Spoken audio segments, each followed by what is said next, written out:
Good evening, all. It's Monday, Airfix Chill. If you've noticed, I've started putting the episodes number in, and at the moment we're on 95. So in 5 weeks, we would have done 100 Airfix and Chills, not including the lunchtime specials and the special ones we've done. But yeah, I went through them all. And I reckon there's 95 all told. So that's amazing, isn't it? 95 we've done. 95. Well, I've done 95. Not about the rest of you, but Yeah. you know what I mean. Anyway, good evening, everyone. We've got James, Ms. Modler. If you've not seen, Ms. Modler's put a premiere up tonight, and she's had a chat with Dale from Airfix. And I'm going to be watching. I want to watch a very bit of it because I wasn't notified again by the powers of YouTube. You know, it's like their notifications become like a magic board, isn't it? Or we'll give it a shake. Yeah. Oh, we'll notify you tonight of some random bloke getting bitch slapped or something from Euro, 2024 or something. But notifications are becoming a right pain in the ass. I'm not getting notified, and I select it as all, and I'm not getting notified. So if anybody knows how I can rectify that for YouTube, put it in the comments. So if you want to go and watch Miss Modlo talk to Dale, it's brilliant. It was at Riat, wasn't it, Lexi? He was at Riat this weekend. Yeah, it was at Fairford on. I think I did this on the Sunday, but I was there for Saturday and about just over half of the Sunday as well. And there'll be more React videos going up over the next week or so of just like different displays, and I've done little snazzy intros for each one. So yeah, with your £2,000 PC. We don't talk about the PC, okay?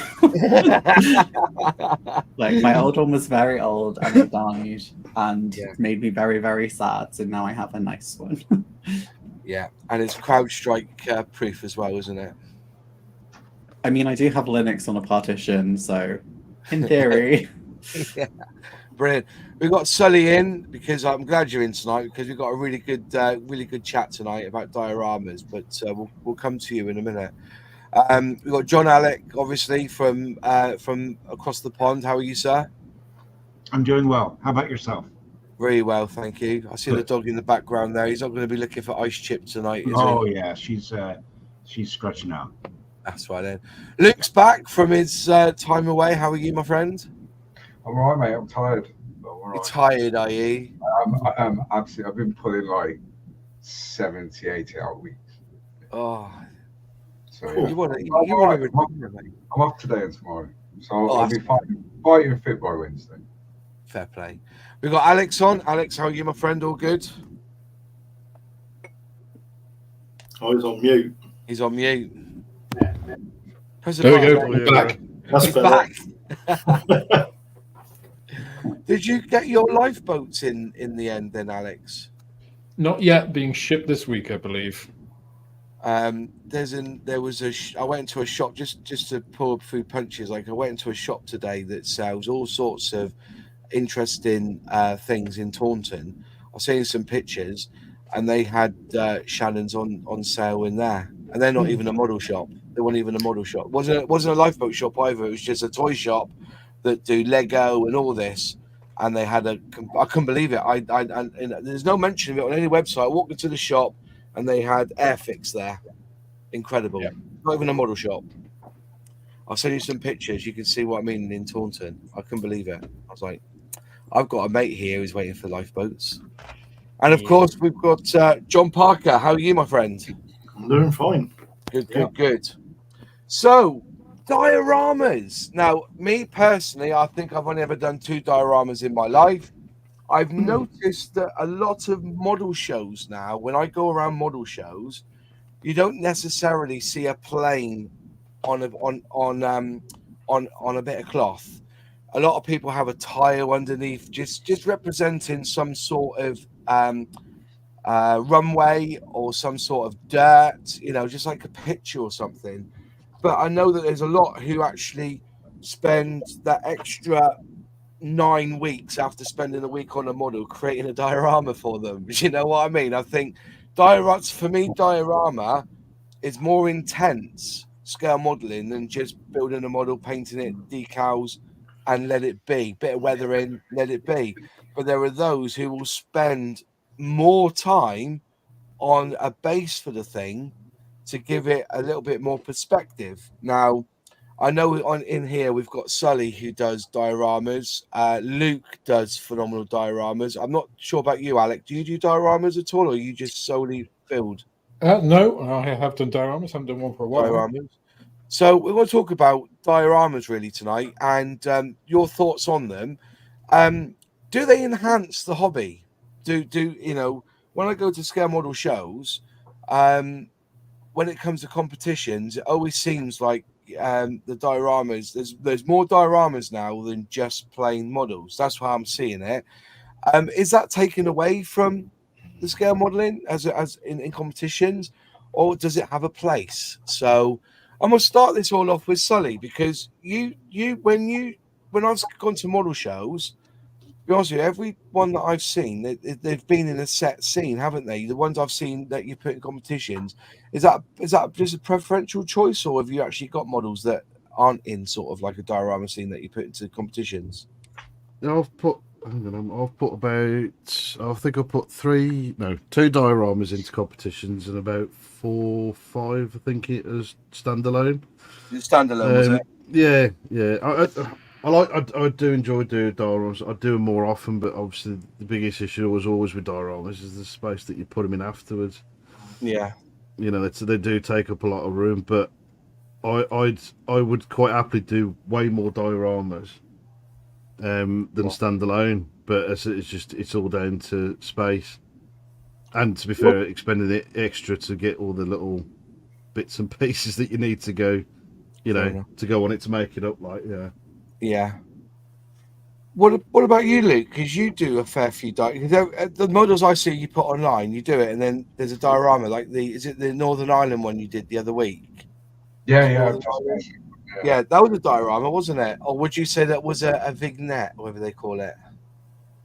So I think for me, so in competitions, for example, dioramas are in a separate class. So they're judged separately from standalone models.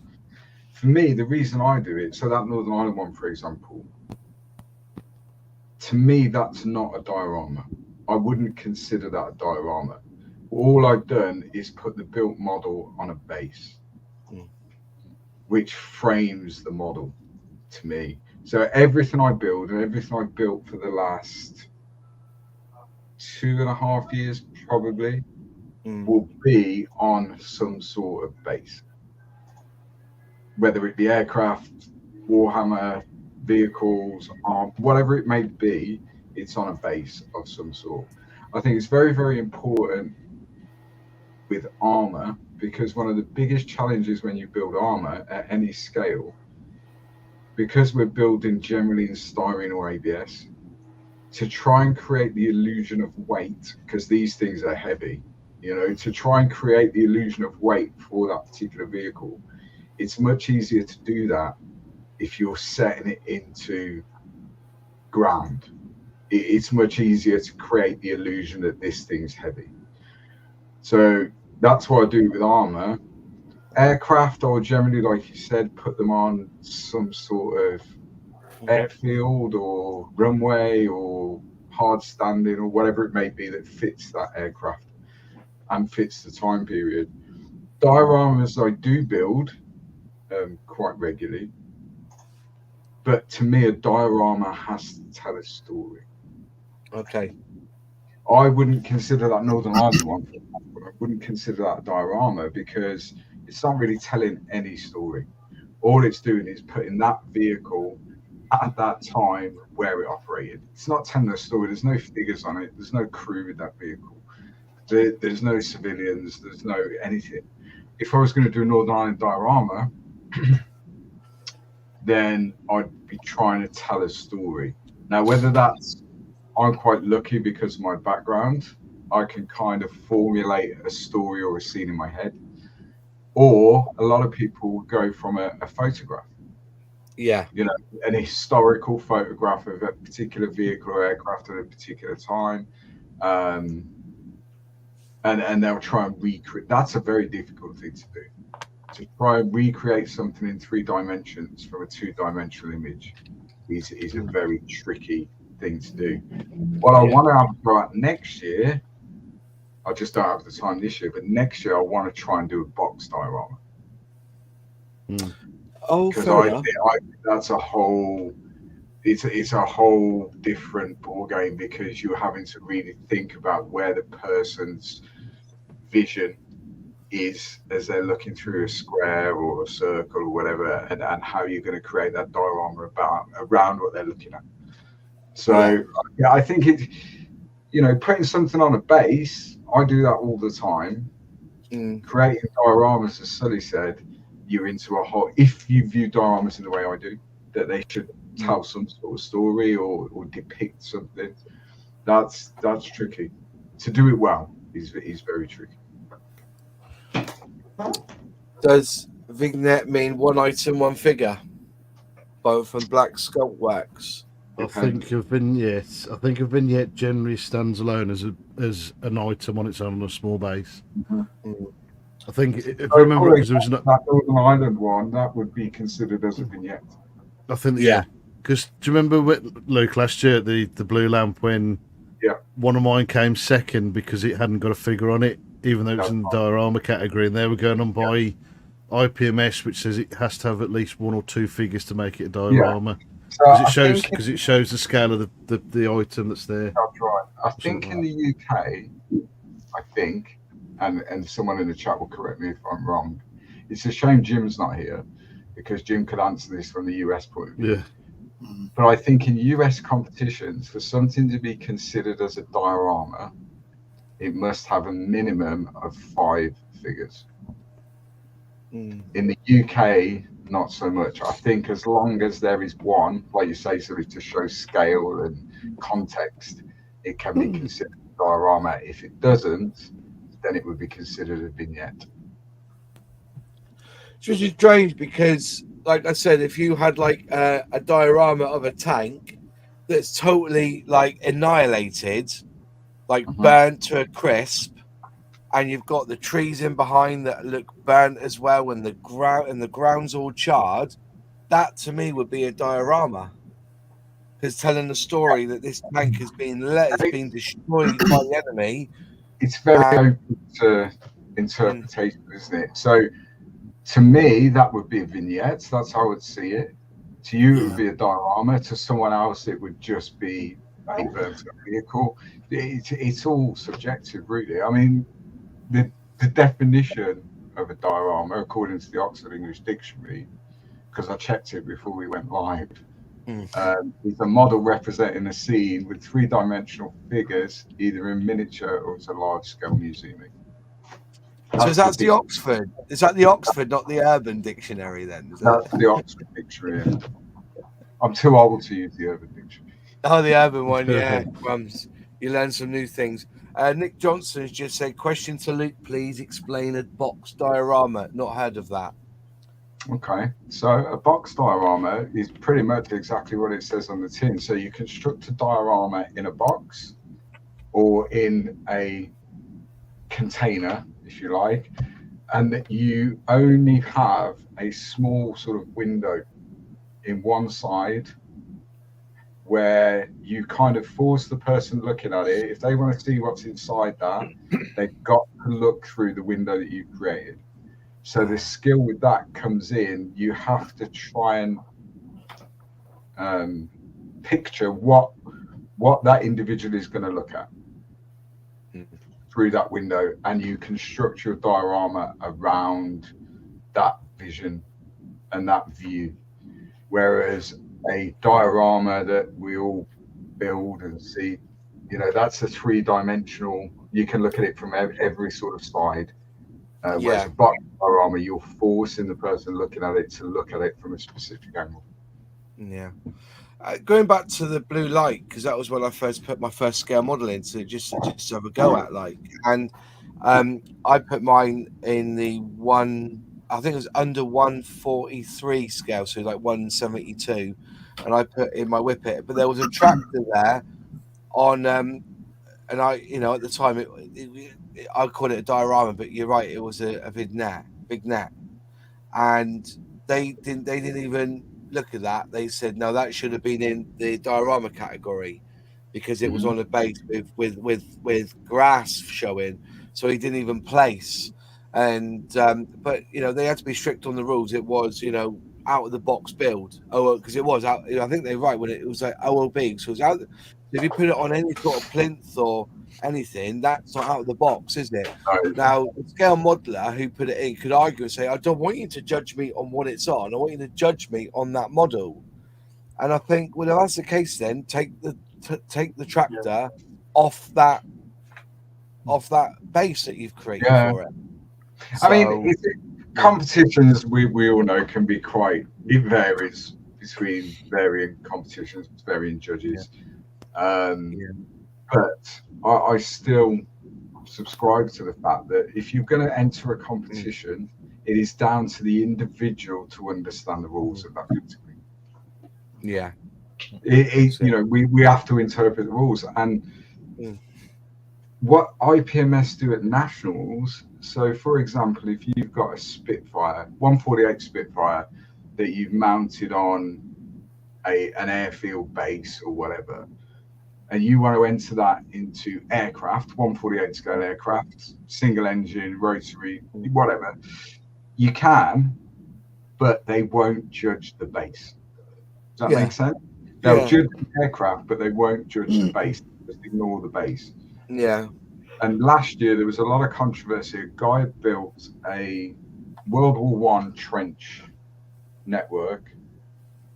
Really well done. It was amazing. Lots of figures in the trench, and I think it was a Sopwith Camel flying over the trench towards the enemy. He entered that particular build into aircraft, and he didn't place. And then he didn't place, and he then complained that all the work he put into the trench network, the figures and everything else should have meant that he should have placed. Well, the answer was, well, if you want us to judge the ground, the figures, the trench network and everything else, then you need to put that in dioramas, not in aircraft. Because if you put it in aircraft, we're not going to judge that. We're judging the aircraft. Yeah. So it's, it is what it is. I think that also plays into what, because I agree with Luke, the diorama is more involved. And if you think about it, if the single subject focus is a single aircraft or vehicle or car or something, then it's not a diorama, really. And like Luke was saying about that, aircraft on it with all the trench and stuff. Well, if you're judging all the other work, and it is a lot of other work, then it isn't a single subject. You're judging it as an overall piece. Yeah. Then you're telling a story. It's a diorama, and I think that's it is a very loose definition. But absolutely. I mean, on that particular piece, because I looked at it in reality, if you like, I actually looked at it. It was very well done. The figures were great. The groundwork was brilliant. The aircraft was good, but in comparison to other 48 scale aircraft in that category, it wasn't good enough to place against them in aircraft. Yeah. But if the person that built it had maybe got one of the soldiers that was in the trench network waving at the pilot of the Sopwith Camel, then you're telling a story, aren't you? Straight away, you've got that story. The pilot's waving to the people in the trench waving to the pilot. Goes in diorama, you probably would have placed. Yeah. It's a good call, that. But then we've had the judge on IPMS here, and he said sometimes it's very difficult to judge these things. Absolutely. It is because I think so. That's what he was saying. Like the blue lamp last year, the majority of the work in every class on every table was good. It was good quality work, and it's an unenviable task for any judge to have to pick.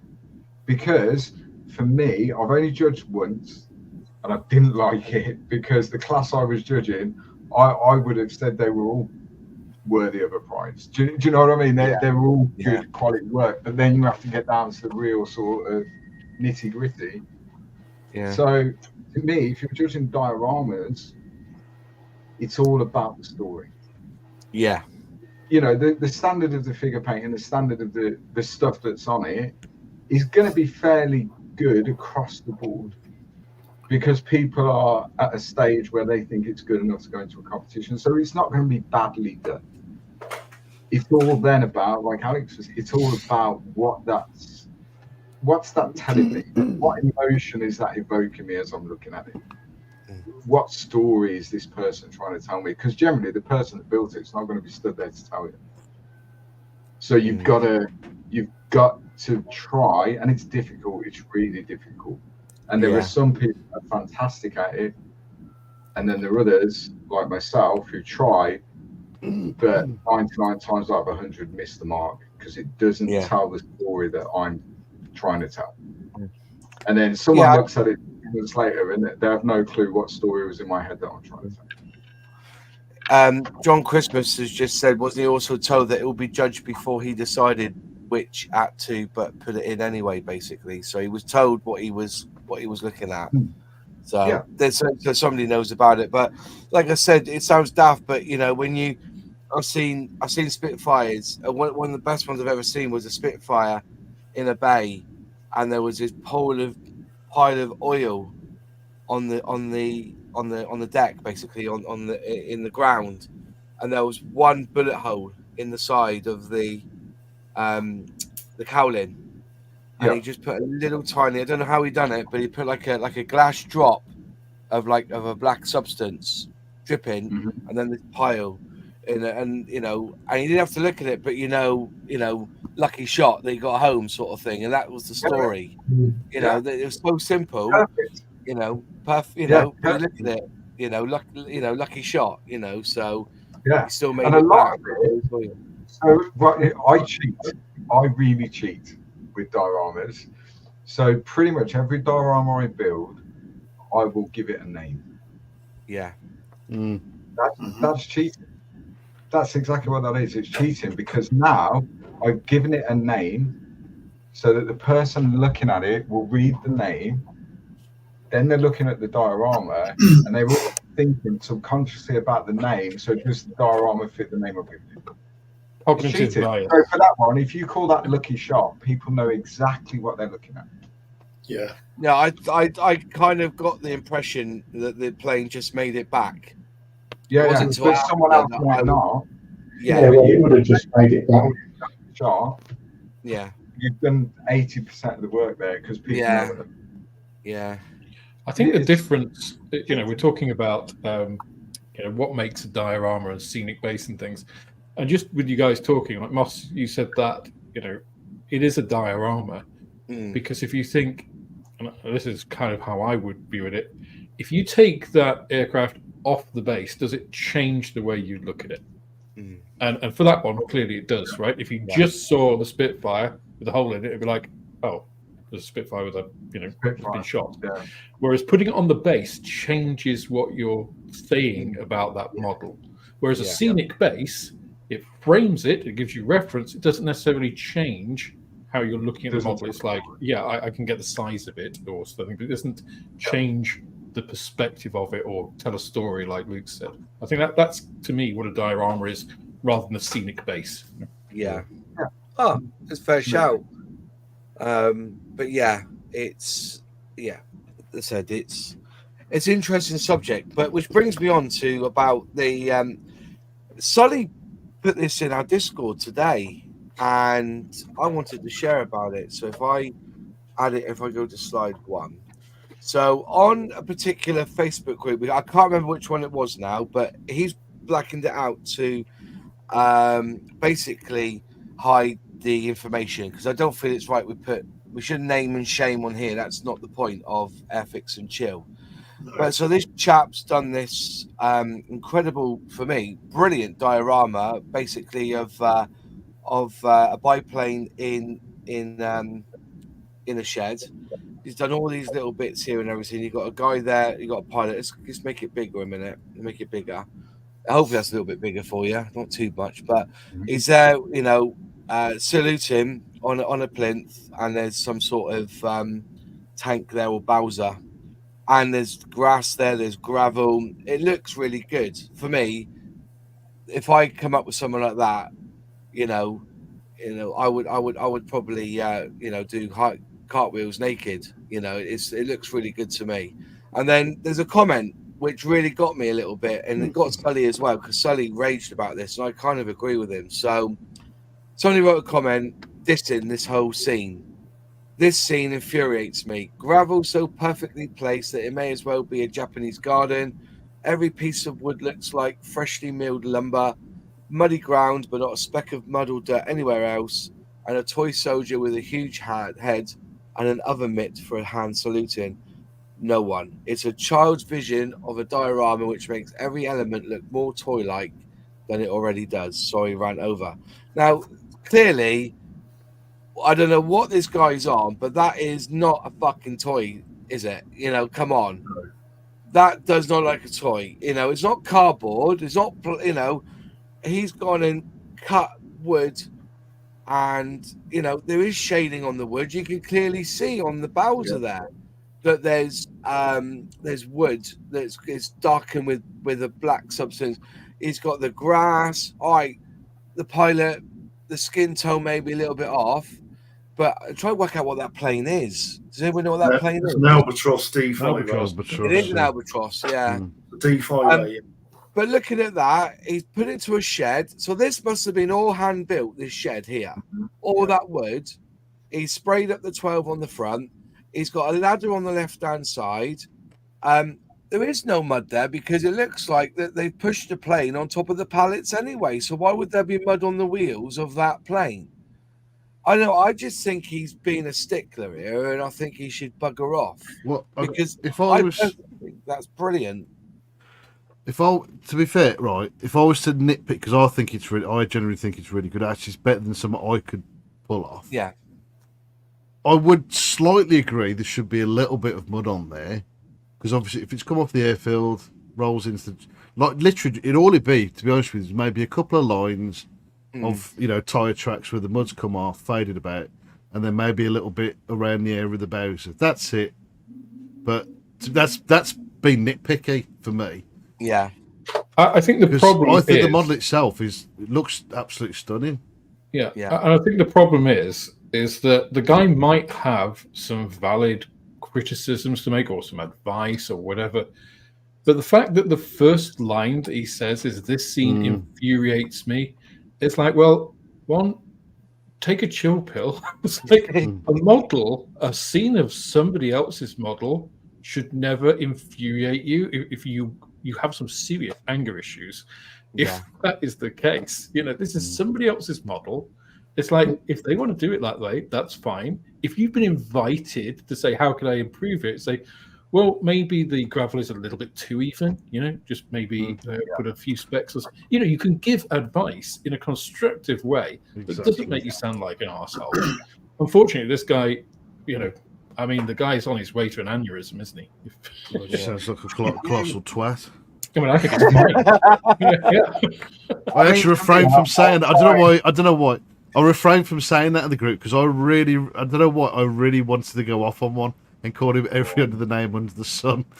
I mean, it's also that classic thing of like uninvited criticism. It's just like, if it infuriates you, just you know, look away. You know, that's the easiest way to deal with it. Your life will be much more fulfilled. Andy Wilson just summed this up for me in one sentence. I hope this guy never sees any of my dioramas. You know what I mean? Seriously. From a diorama point of view, and the standard of the finish, the standard of the work, whoever's built it, what they've done is not an easy thing to do. No. Because I would imagine that, as you say, the shed, the hangar, whatever you want to call it, is scratch built. That's not an easy thing to do.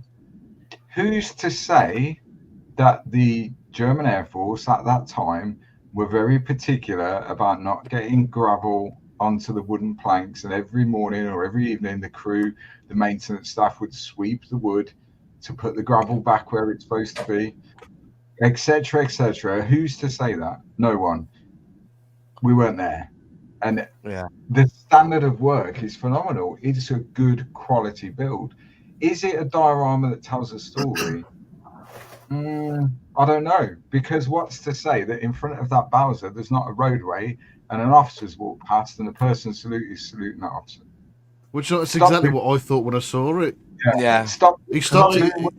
They've stopped Can I doing what say they're doing. something? Yeah, go for it, mate. I don't know what this guy is thinking about, because most online frontline fighters were basically sat in a field overnight. So this aircraft must have been sent back to a workshop to have some serious maintenance done to it. This base is not on the front line. No. That base is probably somewhere near a machine factory that builds albatrosses, because albatrosses had a serious issue with wings ripping off them because they were built by press labour. And that aircraft is probably in a workshop, which would have been pretty much like that. I think the woodwork he's got lots of mud marks all over those pallets. That would look about right. And I think what he's done is spot on, because that is not a frontline shed. They didn't have any. Well, my thought is that during the war they were banging these up so quickly because they'll probably have been blown up, and they were just whacking them back up again because they wanted to, when you're working on an aircraft, the last thing you want is to, strip an engine or do stuff to it. Yeah, true. In a dusty field. But so stripping engines down would have been done in the field, but to replace major airframe components, which they often did on the Albatross, it would have gone back to the factory. Yeah, I mean, and Alex is absolutely right. If someone's like bursting a blood vessel because something online on a modelling group, it can't speak to you. Do you know what else to say? When I look at dioramas, I look at the amount of effort and the end result that person's put in. I would never look at somebody's diorama, even if it was built by a 6-year-old, and think this ball's my piss, because it just wouldn't happen. Yeah, it doesn't. No. It doesn't. No. But also, the thing is, they say that the gravel looks too good. But to be honest with you, when they were, because there was no concrete foundations, they were basically trying to get a level area to put these planes on. So they probably would have just laid it all down and stamped it down flat as best they could, and then put the wood on top. I don't, it doesn't, to me, those are like Japanese at all, because basically there'll be rainbow lines everywhere, wouldn't there, if it was a Japanese sandpit, But the pallets are around that shed to stop the mud getting in the shed. Yeah. That's the whole point of the wood. And so you're not trenching over all the fields, I think what he's done there is spot on. I would love to see some of the person that's left that comment. I would love to see some of their work. Yeah, but these people often don't actually do the work. No, they don't. They just let's have a look at yours. I mean, how many comments have you had on your channel? And then when you've gone and looked up their channel, they haven't even uploaded any videos. Mm-hmm. Oh time, doesn't it? It does. Yeah.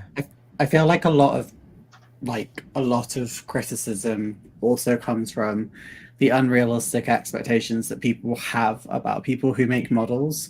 So whenever you see it in any form of media, the same as I guess the majority of things in life, obviously it's the perfect model, the perfect example, and the same to an extent at modeling contests, because people who are I guess lower levels might not even enter something or suggest anything. So then for some reason it sets this insane expectation that everything has to be absolutely perfect. Everything has to be up to a certain arbitrary specification. And it's the same whether it's dioramas or whether it's sort of singular models. And it's really dumb. And it just means that we don't appreciate so many, we do, but these people don't appreciate so many things and the effort and skill that's gone into them. Yes, you might not like certain things, but can you not see what actually is there? And even if something was not to a photo standard or whatever you want to describe it as, like surely the best thing to do is to be encouraging and supportive and be like, wow, this is really good. Look how well you did on XYZ. If you are struggling with A and B, here's perhaps things that you can do. And I just feel like it's the same with most things on the internet. It's just so overwhelmingly negative for no reason. And Yeah, there's like, we just need to be more positive. and also when things like this happen, it will put a refrain on those who are beginning or moderate builders, not to put stuff like this up to better themselves, because I think this was uncalled for. Just straight in there, basically, he's wiped his bum with toilet paper, gone through, and was trying to put his finger all over it. Do you know what I mean? It's shite. The comments is just, and all that would do is put people off. Where I always thought that as a community, we were engaging because we want people to develop into, without the new people coming through and becoming scale modelers, the hobby will die. It's the same with everything. It's I just felt that I just thought that we'll bring it up because, and I was, as I said, I was shocked by the comments that I saw, but look, unfortunately, I don't think it's on the. I went to look back into the. I might have got it from the. I might have forgotten where it's come from. I think the group I thought I got it from might have been the post I'd looked at before this. Yeah, I've forgotten exactly where it come from. Yeah, so I've grabbed these screenshots off Sully here. So that's but it just yeah, I think Dudley's right. Sometimes this will stop me making a diorama because I wish I could do something that good. Right. But it was so nitpicky on what it was. I just felt it was unfair. Lex has got a very valid point about the internet, social media, whether it's in this hobby or any other or whatever, a community group on Facebook or whatever it may be. There are so many people now that are so negative. Yeah. And it says more about that individual that they felt the need to dick swing is what I would say. Yeah. It essentially is what they're doing, and that says more about them and their character. This is a good quality build without and no one that builds models can deny that. The plane alone is really well done. Okay, the figure face and hand could be better done. So what? He's working with what he's got, or she. Exactly.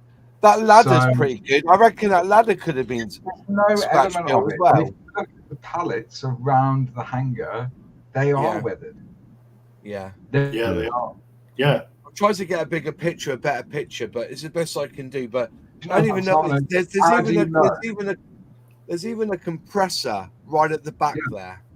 Yeah. How do you know that that's not an OC's inspection? It could be. It could be a training field. Yeah. The ground. Dan Usher said something earlier on that comment he made. He said, the reason why the guy could be saluting is because they might be posing for a picture. Exactly. And in which case, having been in the military, and it's a joke, but it actually happens, you paint grass green. If there's a dignitary coming to that base, you paint the grass green. So it's all the same place. So what's to say that that's not happened before this particular moment in time was captured? Yeah. Do you know what I mean?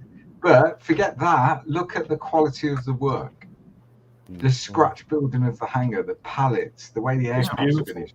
Yeah. It's well done.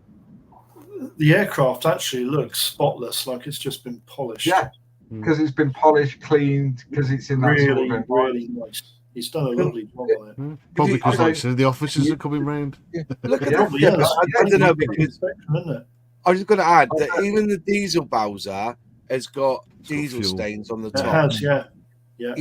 This is incredible. There's a lot of detail, a lot of attention to detail in that. And that's probably more than what I probably would do in some of my dioramas.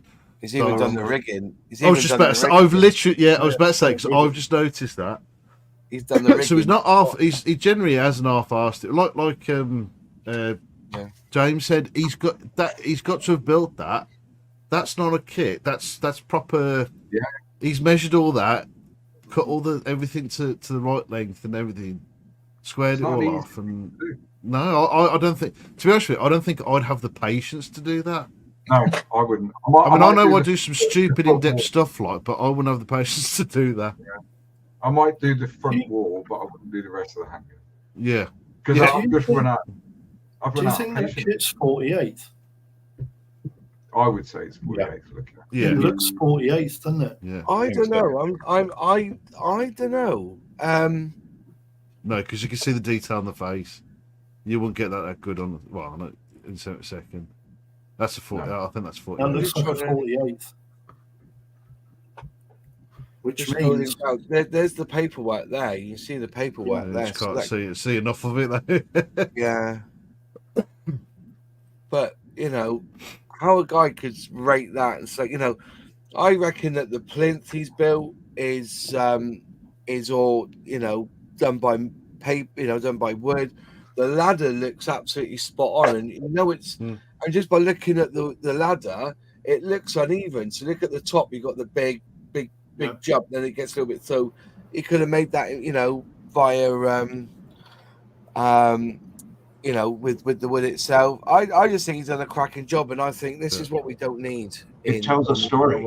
It tells a It story. does. Again, It's not about perfection. It tells the story, uh, but it is beautiful. it is, it's lovely. but Well, the also, thing is, like with the because it's only got one figure, is that a vignette or is that a diorama? That's the question now, isn't it? It's only got one figure. No American Depends on- product. They can't have it. Have you seen he's even got the gaps in the wooden panels, isn't he? Yeah. You can see right through them. It's brilliant. And the thing is, with the diesel Bowser, like you say, having the stain there, so the cleanliness of that hanger is intentional. It's not like he's forgotten to do it. Yeah. So again, the guy commenting, it's just like he's got an expectation of what he wants to see based on some idea in his head that isn't what this is. So he's ranting on about something that is only in his own imagination. He's not actually looking at this as the person intended and looking at those details and thinking, well, if he's weathered this, that means this is deliberately clean. So that tells a different story than this being a front line, repairing the engine just before it goes out and it's all muddy and all that kind of stuff. So the guy's just on another planet, really, isn't he? See, Fenris here has just said it's not just rigging; it has the thickness differences of the rigging closer to the tie-off points, and he's absolutely right. Yep. Turnbuckles, which would lead me to believe it's 48 because they're turnbuckles, aren't they? Well, I mean, but it's not accurate. It can't be accurate, can it? I mean, it's difficult enough putting together a pre-built, pieces of fence to build a real shed. So to have built an entire hanger like this, it's like some piece of work, really. That's months. I know you can buy these sort of things from Temu now. I know, or from China. But still, I still don't. If you got the hanger from that, he's done the work because he's added, like you were saying, the gaps in the wood. Like on the door there, you've got the gaps where the wood hasn't butted up correctly. There's he's scratched because if that was a kit, it would be a laser cut kit, and you can't see anywhere on there any burn marks. That's a good shout. I think personally, what I think he's done, he's built built it from scratch using like balsa wood and that, and he's stained it. Because that's not that doesn't look painted. That doesn't look painted to me in the conventional way of painting. Do you know what I mean? It's stripped to the wood like stone. I think that's balsa wood and probably coffee stirrers cut to size, etc. Yeah, I was going to say McDonald's coffee stirrers. Yeah, then he's stained the wood. Yeah. So if you did create this diorama, all of us at Airfix Chill think you've done a phenomenal job, my friend. And ignore the haters, ignore the keyboard warriors, because if we did anything like that, we would be proud and we would be put that into a competition and win. Got to say, at least it wasn't called an abortion like mine was. Well, this is why I was going to say to you, Do you know what I mean? how far can you go? Oh, hang on. What's that? If that's 132nd, that could be an aviatic shed. Is that a company that does sheds? Is it? We don't think it's 132. We think it's 148. 48. I don't Yeah. think the figure would look like that if it was 32nd. Yeah, I was going to say you could get good detail figures Yeah. because 48 Unless, figures they can be a bit dodgy sometimes. You know what I mean? They're called duck boards, not pallets, apparently. So we've been errored there. right. So Cheers, David. anyone who has served and had a royal visitor knows exactly what Lucas said is true. It's mind-boggling the lengths of powers that go to for so-called perfection. Absolutely. Mind you, we yeah. have the same when the CD Allegiance tip comes around at work. We have to make sure everything's all pristine. Yeah, And pretend like nothing's gone still wrong. for more than 5 seconds, it gets polished. Well, it's like they used to say, the Queen thinks that everything smells of paint. Mm-hmm. Yeah. Probably, yeah. Yeah, that's a good shout. That, but you've had it quite bad, didn't you? When you did that chipmunk, I know there's not a diorama; it was just a weathered model. But you were hammered for that, weren't you? But it wasn't just one comment though; there was a few like it, wasn't there? There was a few, but it was the one which is it is my all-time favourite comment. I've at Blue Lamp this year. I've actually printed the comment out that's going to go next to it, which is the one that says it was an abortion. You know, I think it's the best comment I've ever had. Consider all the great comments I generally have and obviously appreciate, you know, but to have someone to call one of your models an abortion, I think it's like an award on its own. You shouldn't. You haven't changed your title, Sully. Sully is now officially called the Ruiner, Destroyer of Models. Destroyer. Yeah, that Viking beard as well. Yeah. But going on from that, we better. I tried to get this up last week and I couldn't. I didn't put the PDF up; it didn't load in time. The Blue Lamp Model Expo 2024 is back. Saturday, the 17th of August, 2024.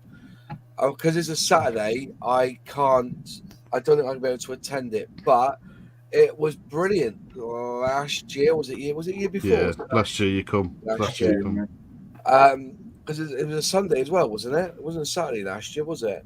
Yeah, they've done it on a Sunday because it was the only thing that they could. Well, mainly because it was the hall that they could get it. They couldn't get it for the Sunday, but they could get it for the Saturday. Yeah. But also, it doesn't clash with anything else. And that was the one issue they had last year because it clashed with there was a lot of other things going on last year. Yeah, Riyadh, as well as other shit. It clashed with Riyadh, didn't it? No, it didn't. I think I think it was Duxford actually. Maybe it was an air show. Yeah, it was an air show. Wasn't it? Yeah. It was an air show, and I think there was another couple of model shows on at the same time. So, but this was more of availability, I think. And not clashing with other shows as well. So, if I can come up it's a 3-hour drive for me, you see. So that's the trouble. It's going up there, and when you buy your raffle tickets, they don't open it till 4, do they? So it's it was a cracking show last year. Food wise was average, but they've got a new venue this time, haven't they? So we'll see. Could be worse. Could be better. Who knows? Yeah, it could be better. But only go for the food. Everyone knows that. Not the models. But yeah, if you're around that area, near Birmingham, it's straight off the M5, isn't it? M6. I can't. It's not. Yeah, M5. Yeah, M5, 6. Yeah. We don't know what the parking's like, Nigel, because it's a new event. Last year they had so much parking there; it was brilliant. But I think it looks quite decent, to be fair, Nigel. If you put the postcode in, just look it up on Google Images. It's like what you call them? Like a recreational type place, like the sports centre and all that community hub type thing. That's the word I was after. Yeah. So fair enough. So we've advertised that. So if I can go up there, I'll let people know. But I don't think I can. You there, Luke? No, sadly I'm working, mate. Oh, Luke, you let the side down. I know. No, I'm working. I'm devastated. Really. I've tried to swap it. I've tried to book annual leave, but it ain't happening.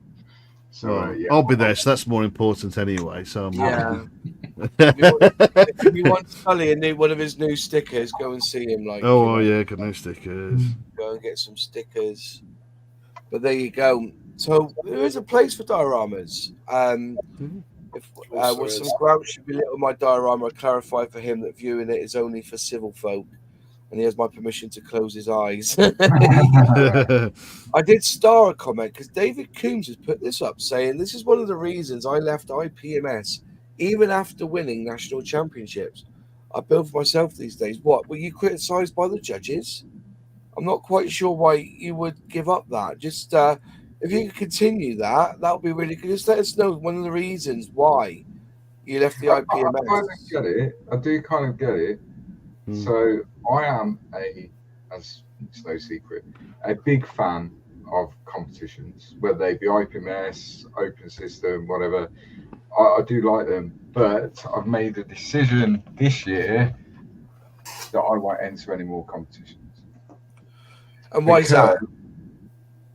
Because yeah, that's what it is. I'm not because I won gold at Telford.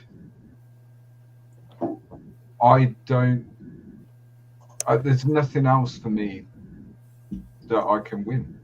That was my entire goal of entering competitions, is one day, can I win a gold at Telford?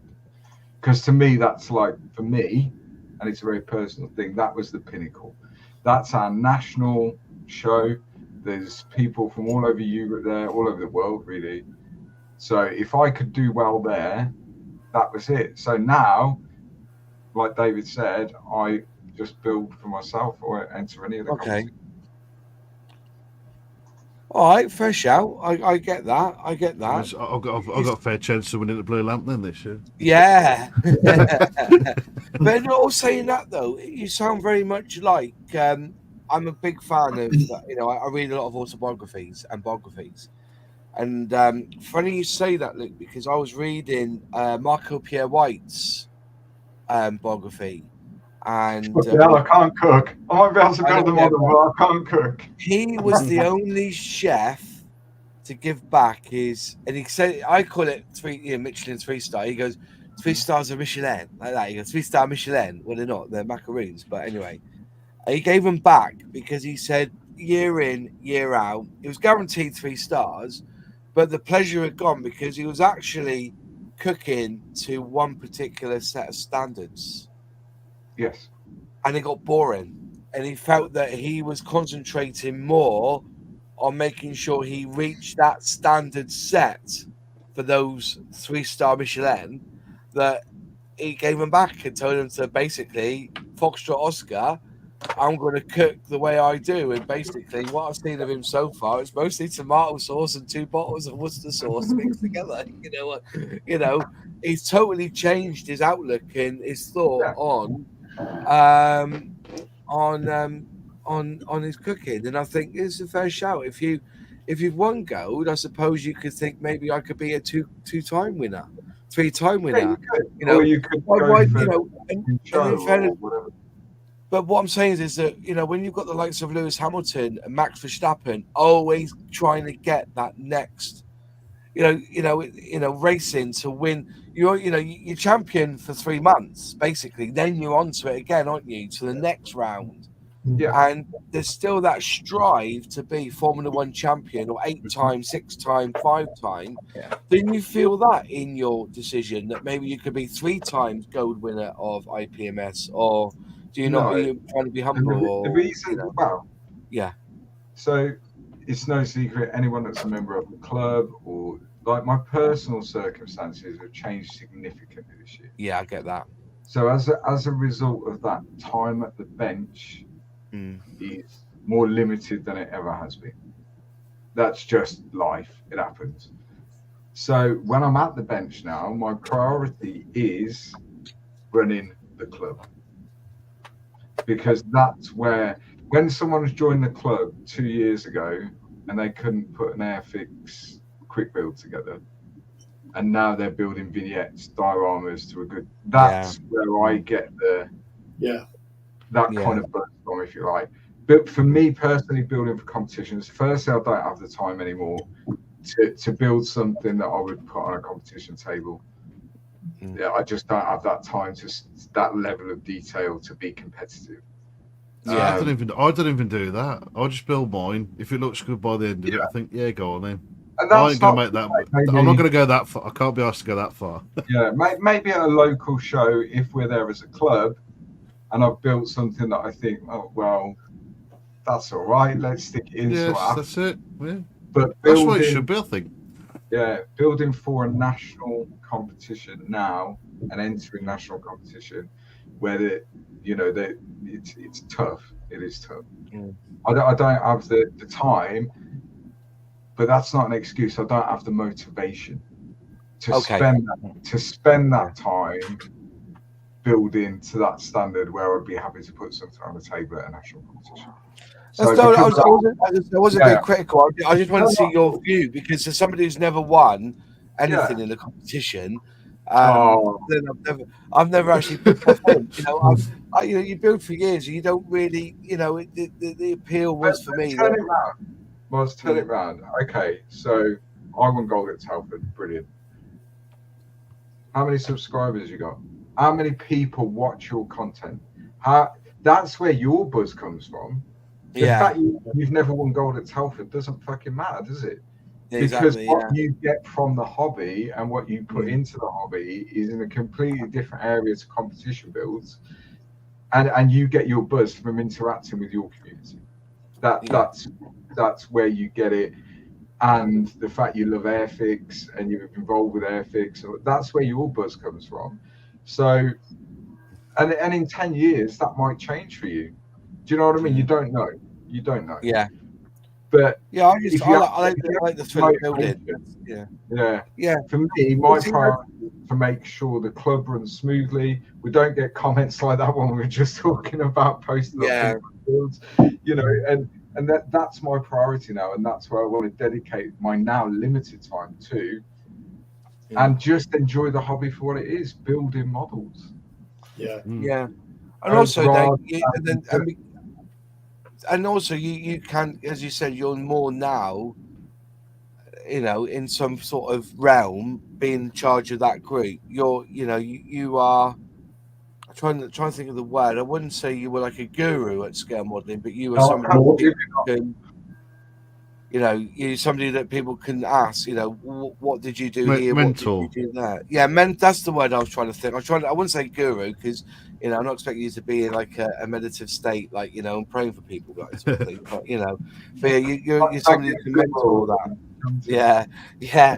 I've got the beard. But you take your hat off, you could be Buddha. You know what I mean? It's like it's. He's got the Grant Mitchell look under there. He has got a Grant Mitchell look. Look at that. You see that down the arches.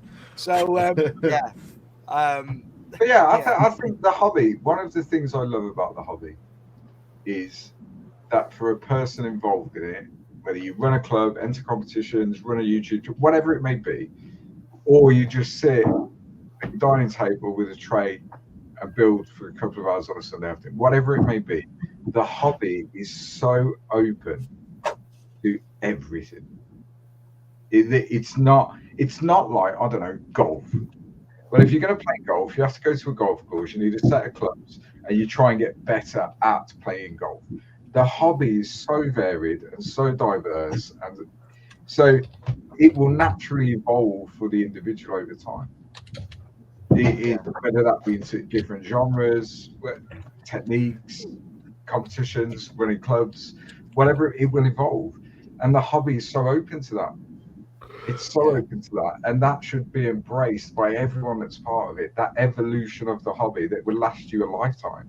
It's a fantastic thing for that. Fair play.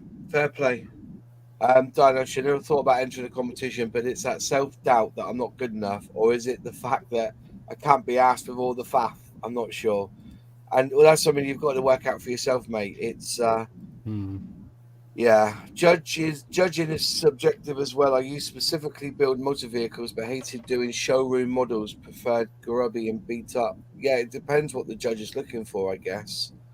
But I think it's everything's all about perspective, and all. I think sorry, go on. I was just going to say we both do it. Go on, you go. That's my point.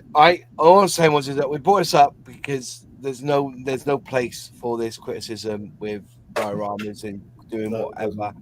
You know, if you want to, you know, if you want your work, critiqued, the best way to do it will be at a competition, and then you can learn from that and gather it from that way. So, anyways, there are places. Anyway, Alex, yeah. Sorry. So Luke was just. Yeah, go on, Luke. I was just going to say, Alex, before you go, there's places on the internet where you can invite critique, if that's what you're looking for. However, that's not what the hobby should be. Shouldn't be about that. It shouldn't be about critique. And to be honest, that comment that we showed earlier, other than someone throwing his fucking teddies out the pram, there's no critique in that, really. There's no constructive, well, you've done this really well, maybe think about this, or you've done this really well, maybe think about it. There's none of that. So in our club, in our group, which is on Facebook, so it is the internet, we have a rule about critique. Unwanted critique, not wanted, deleted, gone. Do it twice, you're gone. That's it. No arguments. However, if someone posts something on there and says, okay, I've built this, does anyone have any suggestions on how on my next model I could maybe improve the overall finish, or I could maybe improve the groundwork, or I could maybe do whatever it may be? Then critique is allowed, but it has to be constructive. Yeah. And ultimately, it's my fucking train set, and if I don't think it's constructive, I'll remove it. Fair play. No arguments. And it stops that sort of comment going on people's work, because that's a good piece of work. That's a really good piece of work. And if I could scratch build something out of wood that looked like that, I'd be very happy with that. Yeah. Well, your turn, Alex. No, I was just going to agree with what Luke was saying, and it's no secret I'm at the opposite end of Luke when it comes to competitions. I have no real interest in them, and part of it is because I think in an idealized world, competition is actually good. Unfortunately, we don't live in that world, and you have to deal with people. So I think it was I can't remember the chap's name you just put up with the question before, but saying about, you know, the reticence about going to a competition and like fearing that you're not good enough. The fear of failure, I think, puts off a lot of people, and that is only made worse by comments from people like that one on that piece there, who just go out of their way to be, and let's not, you know, beat around the bush, they're arseholes. They're not offering, as Luke said, they're not offering any critique. There's a Facebook group called the Scale Model Critique Group, and I'm sure it started out as that, but most of it is shit slinging. Most of it is people. If you look at the definition of the word critique, it is about giving feedback based on data and a thorough analysis. You know, it's considered. And most of what the internet and these kind of, well, again, they're trolls, put out is just their personal rants because of what their personal feeling is. It's not backed up by anything. It's not justified. And at the end of the day, what Luke said is absolutely true. What you said as well, Moss, and I think all of us echo here. It's your hobby. It's a hobby. It's for enjoyment. Don't listen to all these negative, you know, ne'er-do-wells that come out and spout all this stuff. Shut them out of your life. You don't need that. That's not what the hobby is about. Absolutely. It's about creating. It's a positive, creative thing, modeling. You know, that's why Models for Heroes has it for veterans. You know, it helps with mental health, helps with agility, all these things, not with like being a troll on the internet. So John Ashley Smith says, "Good afternoon, Moz. Just started watching. Maybe I misunderstood, but I do this hobby for fun. When it isn't fun, I'm likely to lose interest and move on."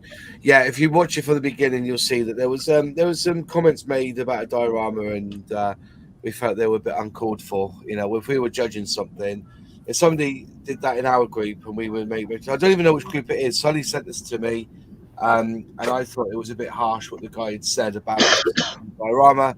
And if you go back and watch it, you'll see why I felt that it was just unjust. Because, but what I see, you know, if I saw that at a competition, and it didn't place in any, if I put in a competition, it wasn't even placed, I'll be wondering why. Because to me, It's a very, very good very good model. Some nice comments here. I just want to say is thank you all for the right live streams, and yours too do help me to better. I'm very nice to chat to and talk to. Nice to see you, Dudley. I do follow you actually, mate, in your shed, doing cars and stuff. So fair play. Steve T, question: what is the polite time to wait for a kit to arrive before you complain? I bought a kit well over a month ago, and it's still not arrived, but I paid for it when I ordered it. Well, if it's Alex, you can speak to him now. If it's his shop, if it's Hobby 1001, you've got no chance. They're charlatans. Don't ever buy anything from that Hobbies, whatever it is. They say they're in England, but they're based in Europe, in France. They're not.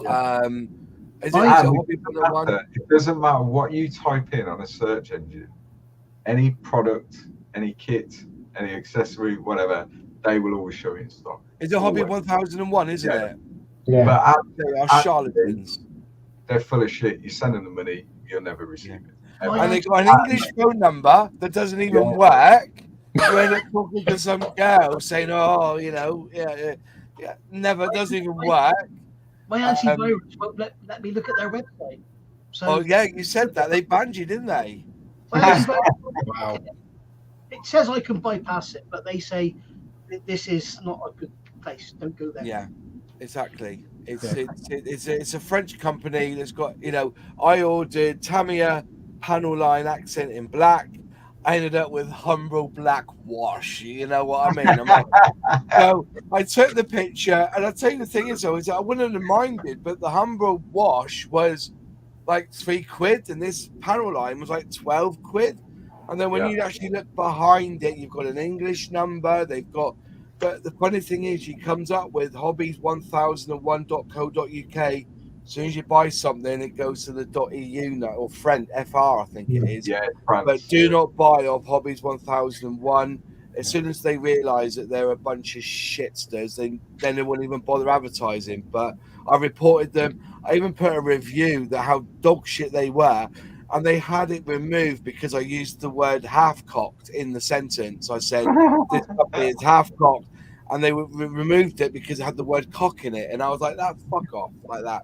I even left a review for the review company saying they were shit as well. So, you know, but yeah, it's do not use 1001. But I think, to be honest with you, if it's a pre-order, then you'll have to contact them. But if it's not coming within a month, I would expect something to come within 3 to 5 working days, because that's the average for every DPD or DPD. You know, you order something, you know, by 1 o'clock it'll be here, because DPD are amazing. It even tells you the blood group of what the driver is. It's amazing, DPD. You know, their star sign even. So, but it should be 3 to 5 working days. I would contact your wherever you bought it from, and I always give 2 weeks. Just in I would case. say a week is fair to inquire. You know, if it's not there in a week, you know, because it might have been, I don't know, the post guy, you know, didn't get up in time or whatever, could make it over 3 to 5 days, could be a week. But if you've not heard anything for a week, get in touch with them, because there may be an issue. There may be an issue. I mean, especially with all those outages last week, I know my Shopify system had some weird stuff going on. Yeah, Shopify. I see why you use Shopify. You can put Shopify on YouTube now, can't you? Oh, link your products, yeah. Yeah, you can't do that with anything else. Bastards. Yeah. Anyway, Matt from Model Moments has joined us in the chat. I don't build models because of the people giving me negative criticism. I build them in spite of these people. Fair enough. I think, you know. And he gets some corkers. Yeah.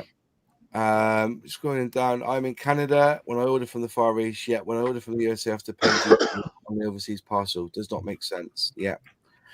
There's rules for everything in this game. I'm finding it really hard now. I'm working through that quad mile now, trying to get paint. The latest one for me is I've got these companies willing to ship the paint from Brisbane to the UK, and now they said they can't do it because they don't have dangerous goods go through Singapore. I'm like, there's always something, isn't there? Honestly, I'm just going to give up selling this Outlaw paint. It's hard work, like, you know. I've got to be honest, Moss, I'm feeling really threatened now because this dangerous bottle of paint is about to kill me.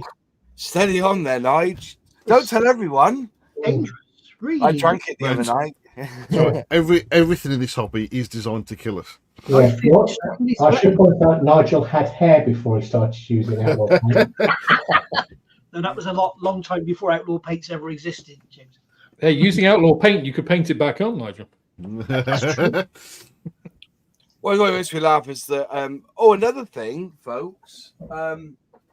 This time extra thin. It says here that it's carcinogenic in California. So as long as you don't use it in the California, you won't get cancer.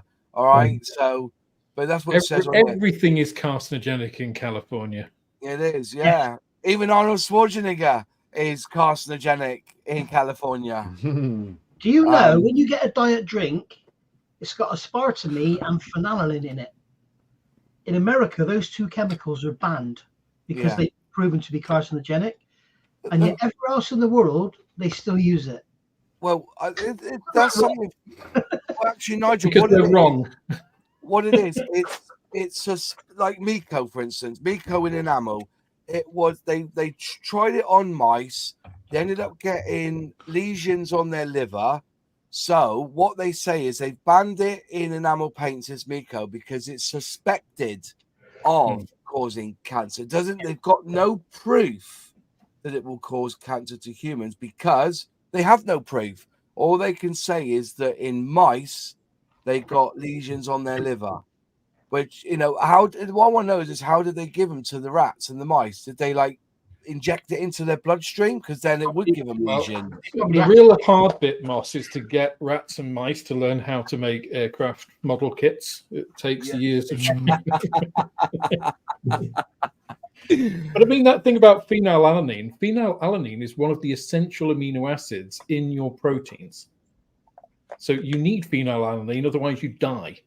Yeah. So the reasons are too complex to go into here. It's about biochemistry and certain people's genetic makeup. But yeah, California and the FDA, one of the things that people should know about the FDA is it is not designed to keep people safe. It's not phenylalanine, it's phenylalanine. It's phenylalanine. It's not phenylalanine, it's phenylalanine. No, phenylalanine. No, it's PHELLANYL or something. Right. It's not phenylalanine. Okay, stand corrected. A lot of products will say contains a source of phenylalanine. Yeah. I just find it shocking that one place, even if it is California, they find it to be carcinogenic, and the rest of the world is okay to have it. So.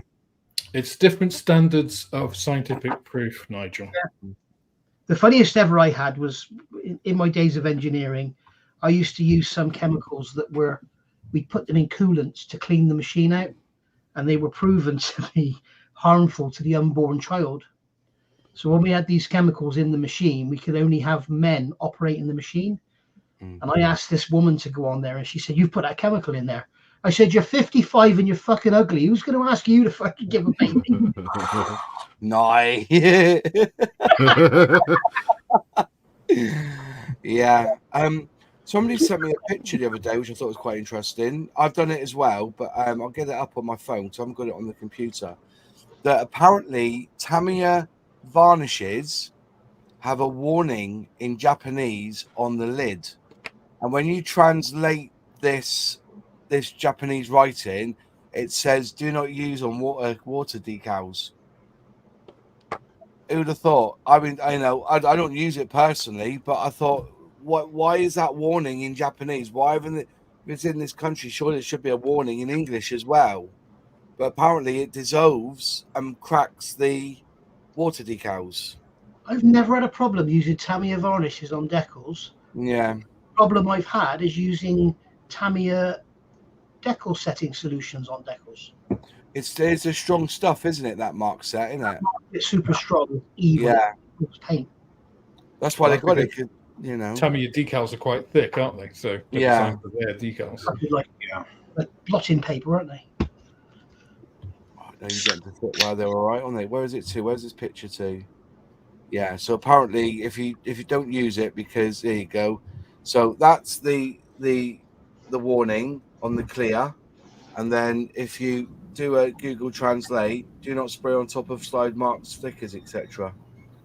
So don't use it if you put transfers on, or It's so absolutely yeah. fine. That's the warning they put on the lid of the spray cans, apparently. I use LP9 to seal in my decals all the time. Yeah, but do you use it from an aerosol can? No. That's why it's from the aerosol cans. There's a warning Oh, on top right. of the aerosol cans. Yeah. Oh, TS ones. Is it the TS? Is it? Might be Probably a the carrier. If I was you folks, just use the Humbrol gloss. You'll be fine. Just bang it for your airbrush. Don't listen to him. If you want a really bad finish and about 2 inches thick, then use that. Especially Yeah. With that, last- if you use the satin, you get that lovely chalky finish as well. Don't you? I was gonna say I used the gloss and it looked like it was a winter scene. It was, wasn't it? It was awful. I don't know. What? Be honest though, is it? If it's supposed to be that, why is it doing it for an ever? Is it because it's supposed to be brushed on? Is that the reason why? Do you I think because it's coming out so heavy.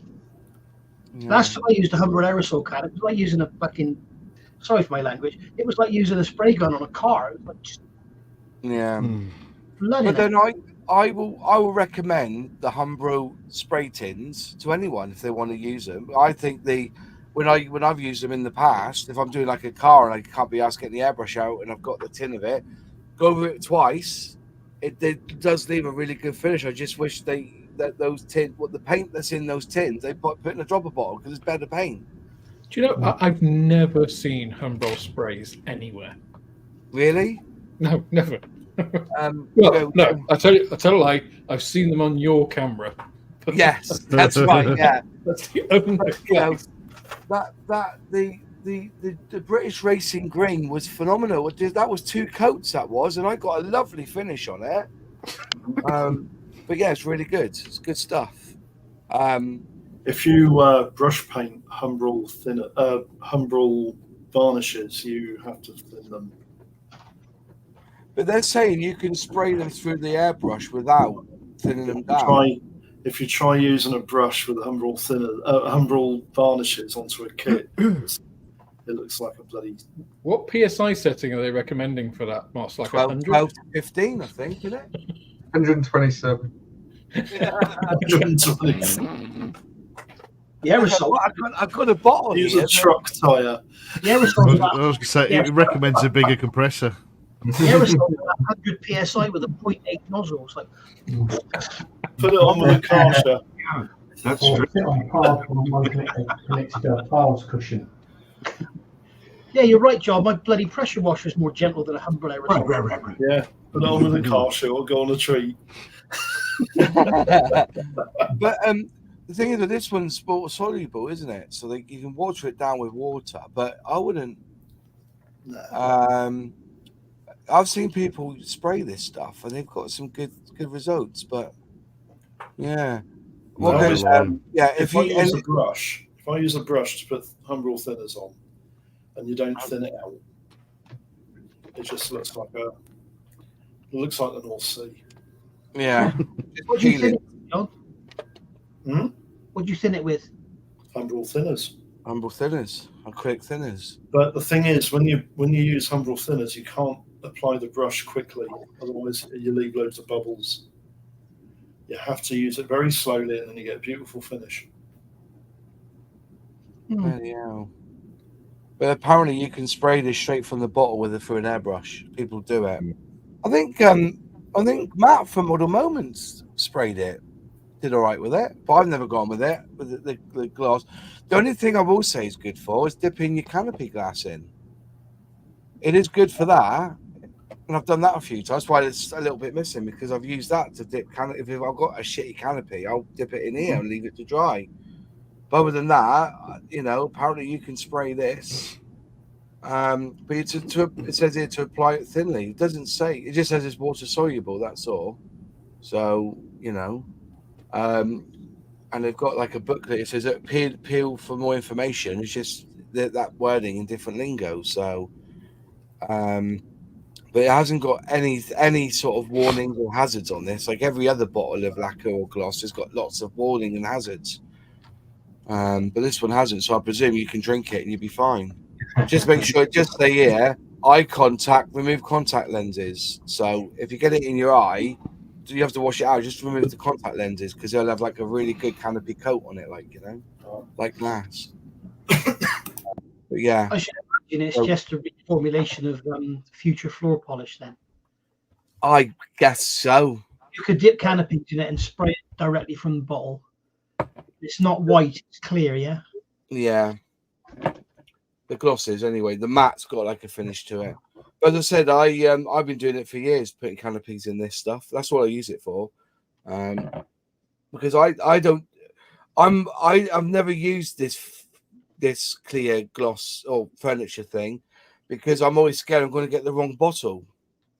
Do you know what I mean? You know, when you've got to be careful.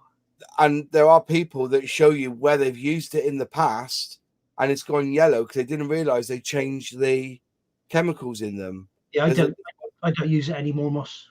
You don't use it at all now, no? It's for floors. It's not for models. It's for floors. Yeah. They've discontinued it. They discontinued it 2 years ago. It's completely discontinued now, is it? Yeah.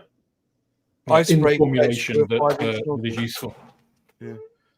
I spray pledge through a 5 nozzle through a 5 needle. Slow was saying. Once I use Humbrol gloss varnish and it makes white patches, terrible stuff. You never use that varnish again. Yeah, a lot of people say that. You'll find that with any flat gloss varnish. Yeah. You'll find it with any flat varnish. If you put it on too heavy, yeah, the pigment, as it were, that's in there that makes it go matte. Yeah. You have it too thick, it will dry really chalky. I guess, like on, if you can see that at the bottom of the Outlaw paints, satin clear, you've got a little bit of pigment at the bottom there to give it that satin look. Is it difficult to shake up, that one? No, it actually goes up quite well. You can see it's all kind of, it doesn't take a lot to, you know. But I was, apparently you got to tap it on the table first before you shake it to really get the bottom out. But yeah, as I said, it's all good. But all of them are like that. They've got some sort of well, it's basically to stop it from being glossy, is it? It's a chemical to stop it from being glossy. So Pledge is any good for it. People are still talking about Pledge in future.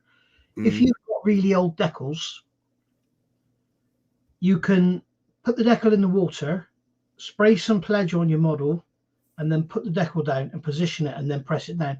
And the Pledge will pull the decal down really tight rather than peeling off. But it's a big gamble because if it's a really warm day and the Pledge starts to set, that decal goes bloop, and it ain't going anywhere. But you can, and what you can do is lay it down and then peel it back up, put the Pledge under it, and then peel the other half up and put the Pledge under it. So I don't think, as I said, I've been that afraid of. I've seen it for sale. Future, was it called Future now? Isn't it? There's all different names for it, isn't there? Yeah. But at the time now, I think Flory Models was the last person who did a video on the different one. Don't use this one, use this one. But that was some years ago now. So I'm presuming, as you said, if it's been discontinued, listen. Future Shine. I'll be totally honest with you. I don't really mix my paints. So if I was doing if I was using Tamiya paints, I would finish with Tamiya varnishes. If I was using Revell aqua glosses and stuff, I would use their enamels. I would use their enamel finish. You know, that's basically it. So I used LP9 over my Outlaw orange today on my Lifeboat, and it worked beautifully. Yeah. How's that orange? It's nice. I was very surprised. You probably have to use more than the yellow. It probably doesn't cover as well as the yellow. I've got to be honest. Which is really surprising because yellow is the worst of all. But it's beautiful. It's gone down beautifully. Beautiful, nice flat finish, dried instantly. I put it down over a Mr. Surfacer primer. And here it is now, as you can see, with just a couple of clamps on. Yeah. Windows in while they dry. Did you see? I made a mistake with mine. I made a mistake with my build. You've done it differently to me. So I built the hull up first and then spent nearly 2 hours putting super glue in this here where the gates are because it bends up. Yeah. And when I've done that, I think that what I've done is when I've done that, this wouldn't seat properly. Now, Mine I doesn't thought properly top- either. yours doesn't sit It's properly. like the deck is too flat. It needs to come up at the back. Yeah. Yeah. So I've trimmed off quite a bit of where the locating lugs are, you know, at the bottom of the cab. And then I got this clamp. I got this massive clamp here. What they should have done was where the deck is, they should have made it holes, not just recesses. They should have gone right the way through, I think. Should have made the whole surround a recess so the actual cab sits down in a recess. Down into it, yeah. Gaps. I got this massive clamp and whacked it on to push it in.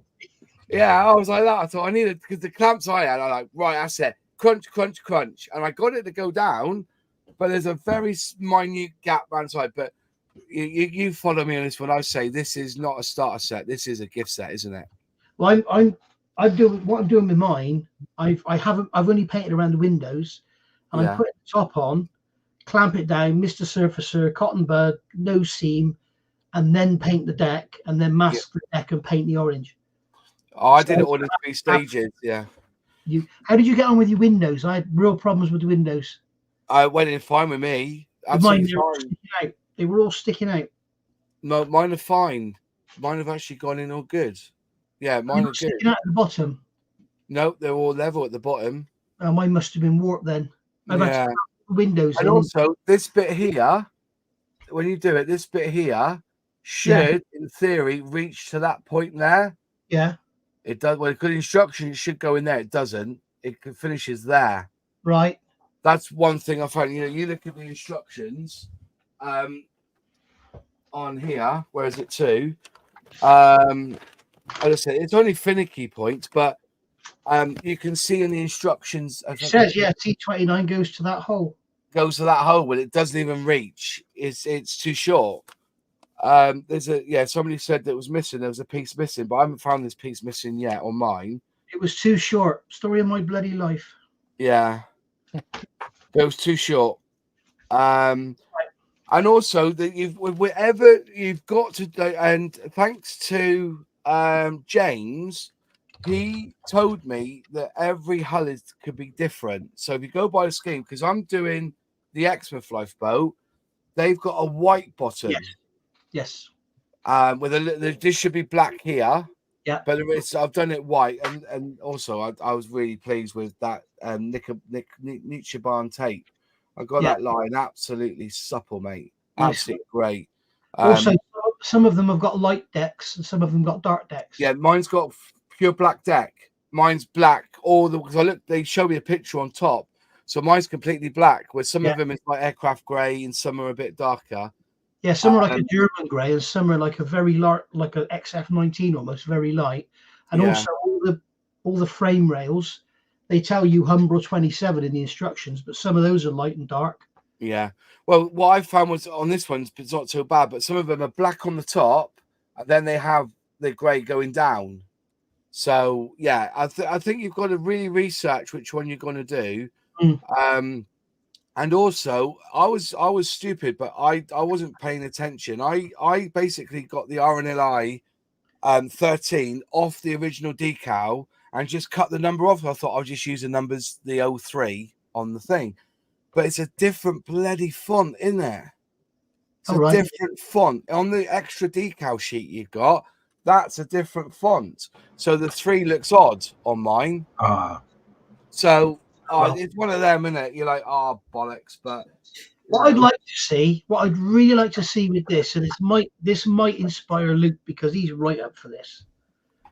I'd like to see Luke build one of these in a little diorama with, like, in a really rough sea with the lifeboat there and the crew rescuing, like, Luke Skywalker from his X-Wing that's crashed into the sea. Or even it's funny you should say that, Nige. So, under my bench currently. Oh no! Did I read your mind? He's got Darth Vader's TIE Fighter. I've got 2 of the Shannon boats. One I'm going to build pretty much out the box, factory fresh, clean. The second one is going to be on a diorama, doing a rescue, and I've also got to go with that. Because the other thing I reckon you could really you pull off is like It's got to these do really figures. innovative, have the modern Shannon class lifeboat Yeah, rescue an American pilot in the Pacific from a yeah, you can Corsair. do That would be amazing, wouldn't it? I've I also know. ordered I know somebody's doing figures. one. There's a diorama with immigrants crossing the channel. He's already told me that, and I said, Yeah, "Well, good I luck with know that that. one, mate." But all the crew in the correct dress, 3D printed, 72nd scale, really good quality That's figure. lifeboat crew, is it? Lifeboat crew in 72nd scale.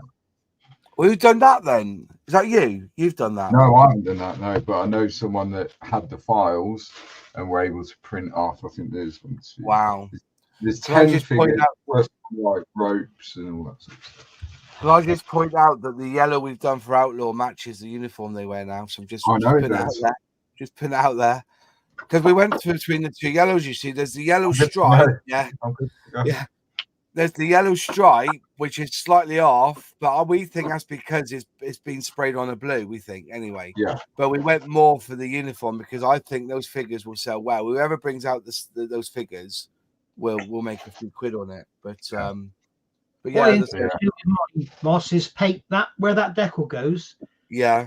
It's 1.7 mil wide. I intend to paint like a 1.5 mil wide band of white. Yeah. Because I reckon if you put that decal over the blue paint, it's just going to be horrible. Mm-hmm. I was a bit upset because I actually followed the decal. So where you've got the lumps to, where the N is, I followed that to the decal sheet. It's off to one side, isn't it? It's all one-sided then, isn't it? So where you follow the instructions, it's wrong. Yeah. It's wrong. That's my bad. But to be fair, I've said that Exmouth Lifeboat Station can have it. I said, when I build it, you can have it down there to show off that, this is what it's going to look like when it's built. So I'm going to do another one. And the mistakes I've made with this one, I'll then carry, I know what to do. Because I said, I did the hull and the deck together because I knew there was going to be a bit of a bootang to get it together. When I'd done that, I couldn't get the cabin to fit. Now, people say it's because you've painted the deck and you've painted the cabin separate.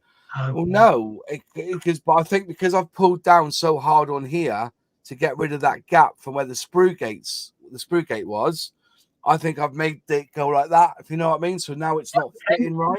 And Moss, you'd have putting down the middle would have improved it. With mine, it's beautiful. It's just the back sort of half an inch needs to go down. If I did another gap there, there's a tiny gap. If I did another one, I would glue the cabin to the deck. Yeah. The deck to the hull. And well, then spray the cab first, and then mask up the cab, and then do the black. Yeah. And then pull. But in my videos, because my hull was warped as well. When I put my hull together, there was a massive gap down the middle. Really? Yeah. So what I've done, I've shown them. Oh, don't talk to you about Airfix warping. What I've done, I've showed people how to do it with super glue, using the super glue like tack welds and clamping it and moving back and keeping it all true. So yeah, my Gannet, I sent Dale an email saying this Gannet is just like absolutely amazing. It's like Tamiya. It could be in a Tamiya box and I wouldn't know the difference. Tell your team it's bloody awesome, mate. Within 10 minutes of me sending that email, I got the flaps out and they're like this. It's like, oh, fuck's sake. Half of the fuselage is all bulged out. It's not Airfix's fault. It's the Indians. And I've had in part 4, part 3, I've had a right old rant about bloody bean counters and taking over engineering and quality in companies and how this is what we've got to come in the future. It's just crap. Like I said, but last night when you said, can you get that orange to be a gloss? I sprayed a Spitfire to see if I can get it. I did a wet coat, just went back. But that's the beauty of it. You can flood with Outlaw and you get there's a crack that there. I was like, that's better than what I've done on the cab. Like, because I went for it hard. I put like a wet coat. I went down tack coat, went wet, thought, now do it again. Went in again hard, and it still went really, really flat. So it's so forgiving, Outlaw paints. I'll tell you another really good point that I found out today with Outlaw paints. particularly being as warm as it is, when I sprayed the back of the cab in there, all that detailed area, Yeah. there's no overspray, no dust, there's no rough finish. If I did that with Tamiya XF, it would be rough as old boots. Really? I was able to get in all the angles and that to get all in there. It just went on beautifully. I'm not trying to blow your trumpet because you're Outlaw Paints, because if it was shit, I would say it was shit. I know. That's the biggest worry when I sent them to you. He's going to ruin my business. Are you interested? I know that Icky Sticky is a friend of Jason's. I'm already in contact, mate. I'm already in contact. I've done some sanding sticks today that were sent to me. They are Yeah. absolutely brilliant. Yeah, I think we're going to set aside $2,500 and get a shipment over Vicky Sticky in the next 6 months. But I've not done that route yet because we need to get the paints over from Australia as it is. And I'm crying here, lads. I'm serious. The emails, the phone calls, just trying to get a shipper to bring this across on a boat. It's been, and it's not Jason's photos. Like Jason sent me the invoice. Now I've got to add a harmony code. I've got to have the dimensions, the weight of the bottle, and you just think, so how can you run a business when there's so much ticker tape? And all it does is put frustrations on me because I've already paid the monies for this paint. Now I'm trying to pay someone to ship it over to me. And this is I'm just surprised, I wish Outlaw Paint was in China. They would have found a way to get it to me, even on the back of a whale. Do you know what I mean? But being English and trying to use an English company to get a product over, so let us iron out the creases. And I'm thinking, Nicky Sticky, we said we'll set aside $2,500 and get as much stock over that and add that to the website as well. The only thing I will say about Icky Sticky, and I've said it in my video I made today. I don't know if you've seen that video of the sticks. I've seen a few Icky Stickies reviews, Jason and Peter and all that. Oh, this is brilliant. This is the best. Yeah. I've seen Jason saying Outlaw Paints are the best. Well, no, they're not. If you're a figure painter, they're not the best. And they've said their glue is better than Tamiya Extra Thin. Well, how is it better? Does it dry faster? That might not be better in certain situations. Is it thicker? Yeah. That might not be better. Is it thinner? I'll be honest with you, because I wasn't going to touch this cement because I think if Icky Sticky created a cement in a bottle like this, because they designed the bottle to go large letter, so that then equates to £1.20. If you have to send, if there's any fatter than that, the cheapest post I can do you tracked is £3.99. So I'm already saving the customer £1.80 on shipping the product out alone. But so seriously, if you're going to start looking at Icky Sticky, why don't you just go with sanders, masking tape, all the non-hazardous? What's the point in paying all that shipping to import Tamiya Extra Thin, which is basically what it is, isn't it? What's the point? It's because I think the idea is that we get the full range in, and then we can decide what we're going to keep and get rid. We can't unless I use it and find it and get people to test it for me. Then I don't know. So the idea is to get it in simple samples, and then go in. You can buy all their masking tape, all their scribers, all their glass files, all their sanding sticks, sandpaper, all that. Yeah, and that will just come in a normal package because there's nothing in there that's hazardous. Why buy hazardous stuff and give yourself an issue? I get that. I do get that. Where we said we have got we're in contact with them. They sent us over the form, and then I put it to one side in my to-do tray. Brilliant. And let's get the Outlaw paints running first because honestly, I am grateful. I did actually say in my video today, Moss might stock it. What's that, Mike? I said in my video today when I did that review, I said, keep your eyes peeled. Moss might stock this. Yeah, it's an idea. But then we'll probably do it as wholesale anyway, and then we can ship it out to other people to sell it for themselves. Like, that's the idea. So, poor Luke looks bored as hell. Why are you looking bored, Luke? Mike Myers is saying you look a bit bored. I'm not bored. I'm absolutely knackered. Knackered. I'm not bored. I'm not bored. And I just dropped something. But Yeah, I'm not bored. I'm just Have you been like, doing loads of shifts, Luke? about 8-hour weeks currently, mate. Oh shit! So yeah, that's why I've not been around much. Yeah, that's But crazy. we're coming to the end of that.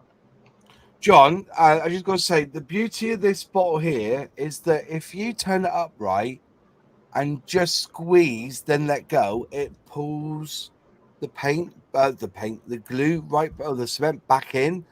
The original one of these I used, I never had a clog. I never had a clog in it. I didn't have to use a lighter to unclog it. It's very, very good. The only, as I said, and if we can get in that size bottle, that is goes straight through a letterbox. You know, you put in a bubble mailer, that will go straight through. So you can save on the postage. This is the biggest thing for us, is that because Outlaw paint is bigger than large letter, the start, which is untracked, is £3.99, but with tracked, it's about £4.79 with VAT and everything on top, because you don't get VAT on large letter anyway. But you do get VAT on small parcels. I don't know how they work that. And then they charge me 20p to drop off at the post office now as well, the buggers, per item. So, That's your question, boss. yeah. How many books have you sold since my review? That review, I had 7 on that day. 7 books on that day. If you have bought one of my books, please leave a review on Amazon if you like it. It's because it's the reviews that help get it seen. Because at the moment, I'm just relying on you guys. But I've had lots of positive feedback on it. They're saying it's really I've had a few comments. One of the best, I think, was I ordered his book because I need someone to read on the toilet or something. Yeah. A lot of people have said they found it really funny and heartwarming as well. So, because I talk about things that happen in my life and I relate it loosely to scale modeling. You can look at it as opinion pieces. You know, it's because somebody said to me, you said that as I watched it, I didn't pick this up on the first thing when I watched your video first. I had to rewatch it because you said it's very much like Jeremy Clarkson, how he writes. So, but I did read a lot of Jeremy Clarkson, but you know, he's opinionated as well, isn't he? So it's I'm not classing you as being as good as Jeremy Clarkson, because you're not. Yeah. You may be one day, but you're not as good as Jeremy Clarkson. But what you've done in here is what Jeremy Clarkson's fantastic about.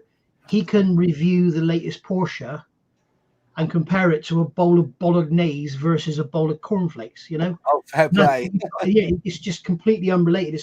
You're talking about modeling, but you're on about something else. It's brilliant. Yeah. Fair play to you. Yeah. Oh, well. And then I've got the next one. I'm writing the next one now, so be aware. I love Nigel's tip for getting nozzle bottle paint back in a bottle. I love Nigel's tip for getting nozzle bottle paint back in a bottle. Oh, I see. Okay. Do you understand what you're saying? No. Okay. Nozzle bottle paint back in a bottle. Oh, Alex is gone. He's had to shoot off. All right, mate. No worries. He's had to shoot off. He's just gone. Fair play. I've bought your book. Mars, not read it yet. Just flicked through. Very funny and well observed. Oh, thanks. Michael Myers, if you go to my review that I did a couple of weeks ago, there's a link in there that takes you to the YouTube, the Amazon page. It's not very easy to find. No, do you know why? Because when you put in the word spilt, it changes it to split. Yeah, but then it still doesn't come up. Right. I actually got it by putting your name in. Yeah. Also, if you type in Tamiya extra thin book, it will come up as well. Oh, does it? Okay. Yeah. But it's also in the comments, but it's in the description of this video below. If you're not watching it on mine, or you're watching it on somebody else's. So, but yeah, I'll put a link up now. You'll be able to see it. But yeah, it's on Amazon. You just got to type in, just put in Tamiya extra thin book. It will come up in the search. But yeah, for some reason, and I have emailed Amazon about this because it is spilt. I spilt my thing. When I type it in, it reverts to split, and then you won't find it for some reason. That's right. So, but yeah, it's really good. I thoroughly enjoyed doing it. To be honest, it was a real experience. And people have been very, very, very, the reviews that have been left have been very, very instructive and funny as well. So I've had a few people ask me to do one and call it, "Oh my God, what a load of crap." yeah, you should call it. You should call it Mustangs, Airfix, and Warp. That's what you should call it. Yeah, I said I'd speak to you about the process. Yeah.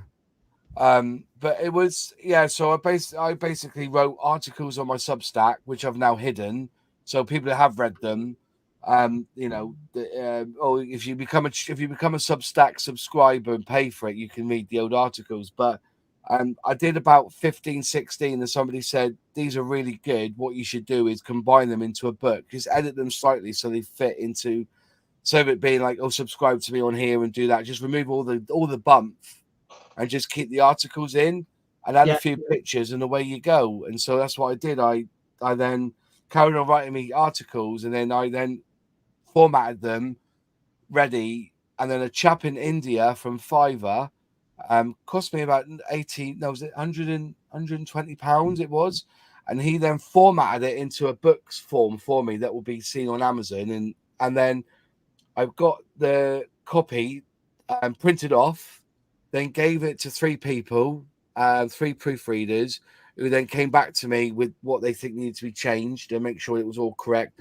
There's one chapter in the book that hasn't been edited. I don't know what happened, but it was one chapter that didn't get edited. So I don't know what happened there, but by and by. I think it didn't update because it had about 30 odd drafts by the end of it, because everybody was adding their 10 pence worth, and I was trying to, take away the dots, add a comma, add a hyphen, not 2 exclamation marks, just one will do here, and then did it. Basically,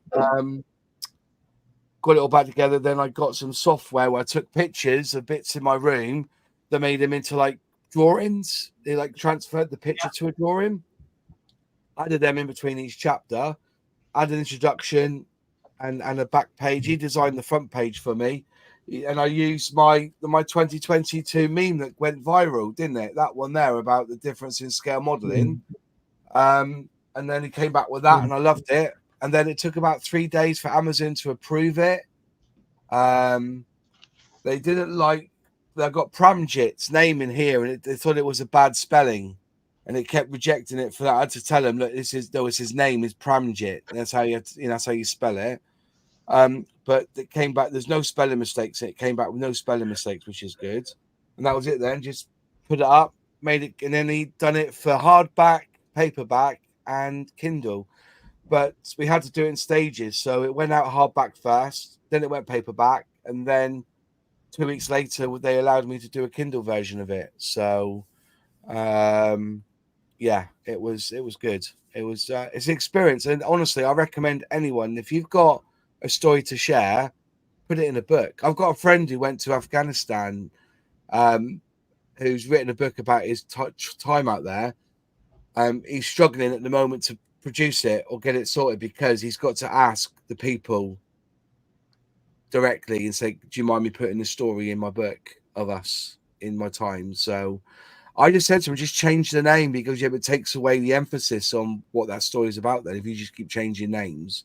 So he's going around to do that. So, but if anybody's got, it's a brilliant, it's really enlightening. I enjoyed myself. I enjoyed the process of writing the articles to then put them into a book, and I'm proud of it as well, because I'm a published author with my own ISBN number. So yeah, really, really proud of that. Have you done a review of that Bearcat, Moss? Yes. Have you not watched your video yet? Not seen it. Yeah, I called you a bugger, and the bugger sent me one. Then I've got to build it, haven't I?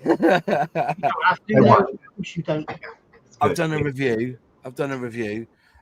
Crazy Looker. I've not looked, mate. I've seen the comment. I've written it down. I'll have a look and see if it's available in this country.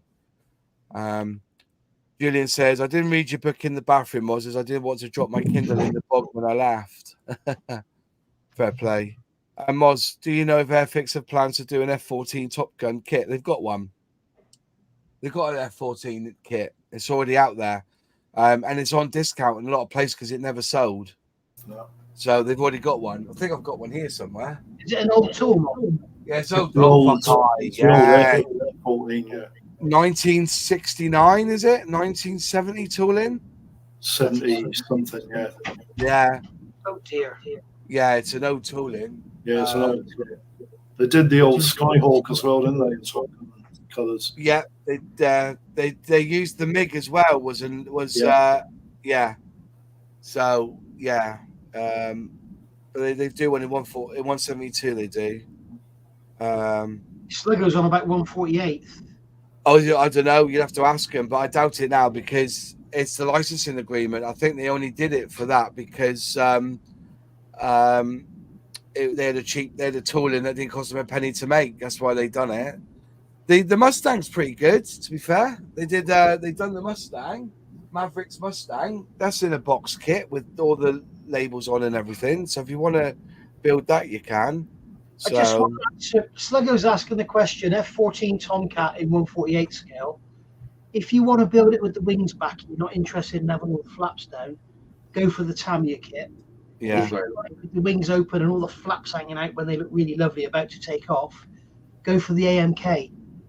Now, what I don't know, just thinking out loud, Tamiya did a diorama one, didn't they, with the aircraft base? Does that have Flash shield behind it? Does that have extended flaps? Yes. I don't know whether it has extended flaps. Sorry? I don't know whether it has extended flaps. Yeah, I think it has. It was built. It was set on the carrier deck with a blast shield. Yeah, it's got a carrier deck with the cradle and the heat shield behind it. Extended. And has it got the flaps hanging out in the wings? I'm sure it has, yeah. As far as I know, yeah. Because if that's the case, that's going to be better than the AMK kit. Because the AMK kit But I think, like the one that doesn't have the extended flaps, you can only build one version. Whereas the AMK one will give you the option to build either. Does that make sense? Yes. You can do one or the other. Whereas the Tamiya ones, it's one version, one type of build. I think Yeah, I've got. that's Lifeboat. $100 is not a lot for a kit these days. No, No. that's the two. I've got that one. That's the two. F-14 the wrong one, isn't it? The F-14A they did, didn't they? Sorry, the F-18. The F-18 was wrong. It's Yeah. a type of Hornet, isn't it? Yeah, that's right. They used these They E's use and D's and F's. Maverick, and that's a C, an A, An C, A or B. or a D. That's an FA-18. Yeah, it's an FA-18A or B. Yeah. But what do you do in these situations? You know, I think the licensing for that would have cost them a few quid because Revell did it as well, didn't they? They had the kits there. The MiG was, what was the MiG then? They used a It's an F5. F5, wasn't it? Yeah, For it the was MiG? an F5 Tiger 2. It was. If I'm right, they called it. They didn't. They called it a MiG with an even number. MiG 28. Instead of an odd number, wasn't it? Yeah, MiG 28 called it. MiG 28, and there's no such thing as there's 27, 29. You know, it's So, yeah. Do you know what? I really want to get that Tamiya F-14 now if it's got this flaps hanging out. It's got everything deployed at takeoff. Basically. Yeah, I'm sure it has. An I've got it. F-14 I've got it. with its flaps hanging out, it's just awesome. You can see right Yeah, through. I've got it. I even remember the jet pipes being fully open. Yeah, they are. Yeah. Yeah. But you can only build it as that. Does that make sense? So you've got to have everything deployed, ready to launch. Yeah. That's the only option you've got in that kit. Yeah. Didn't they have the nozzles shut when they took off? No, they're fully extended for reheat. Fully open. They're fully shut when you're coming in. So when jet nozzles are fully open, The plane shut its nozzles down before it took off. depends on the takeoff. Depends on the takeoff. So if you're launching from a carrier, This was on a carrier. don't know, because you've got such a short run. My understanding that everything's fully open. The pilot doesn't even hold the control stick. No. The pilot will hold handles inside the cockpit because of the amount of force that's.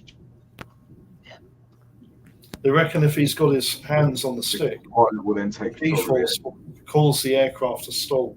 Yeah. Back on the stick. I was amazed when I found that one out. Yeah. Because if you look in Maverick, I know he's actually sat in the rear cockpit and it makes Tom Cruise and it makes it look like he's sat in the front one. But if you look, his arm's up here, isn't it? His right arm's up here.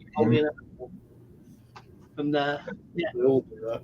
Can I just point out that I thought Top Gun Maverick was a fucking fabulous film. I really enjoyed it. It was pure. It was lust. I just wish. The steam catapult operator on the carrier. He's not allowed to fire the steam catapult unless he sees the pilot's hand on that handle. Oh right. Yeah. It's part of the procedure. It's a safety aspect. Here we go, Moss. Lee Barrett said the price of kits would be a good subject for a future live stream. Yeah, it would. We've done that. We've done that one about. Yeah, we must. The thing is now that I was just saying tonight, we've done nearly up to 100 Airfix and Chills. Nice, isn't it? And so maybe it's time we go back over some of these, because I'm not gonna lie, I don't think Airfix kits have really gone up that much. If you actually look, the problem is, like they've had the argument about this on many occasions. They're priced at their series, and every year we'll put 10% on it, on every kit, on every series, go up 10%. And over the years, that gap between Series 15 and Series 18 is massive, because that 10% on over the years has made the gap bigger. Because 10% on £5 is 50p, but 10% on 20 quid is £2. So you can see how that's made. So they've got to relook at that. They have said they're looking into it. But also, I've also said that I'm willing to pay £3 more a kit if they produce it in Poland. If you said to me that kit was made in Poland, I would ease.